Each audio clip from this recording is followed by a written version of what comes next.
ভালোবাসবেন। আর আজকের যে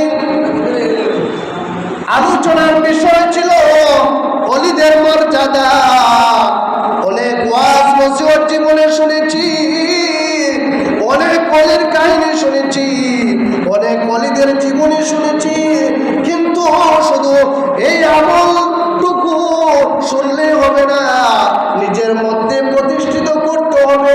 শাহজালাল শাহ পরাণ 360 কেমন করে জীবন যাপন করেছেন সে বিষয়ে খেয়াল রেখে তোমার মধ্যে এগুলা স্থাপন করতে হবে, তোমার মধ্যে এগুলা খারাপ বিষয়গুলা পরিবর্তন করতে হবে, তুমি ভালো কাজগুলা তোমার বডির মধ্যে ফিটিং করতে হবে।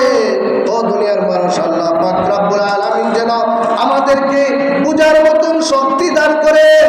আমরা শুধু আল্লাহর ওলির জীবনী পড়তাম না, আমরা নিজেও নিজের পরিবর্তন করতাম, আল্লাহর ওলি হইতাম, তাহলে আল্লাহ পাক রব্বুল আলামিন আমাদেরকে মৃত্যুর সঙ্গে সঙ্গে আল্লাহ পাক রব্বুল আলামিন আমাদেরকে জান্নাত দিবেন। ও মানুষ হইয়া দেখা যায় আজকে পশুর মতন হয়ে গেছি। তোমার মাথার মধ্যে গরু ছাগলের মতো তোমার চলাফেরা, কোনটা হালাল কোনটা হারাম, কোনটা আগুন কোনটা পানি বুঝো না। তুমি শুধু হায় হায় এই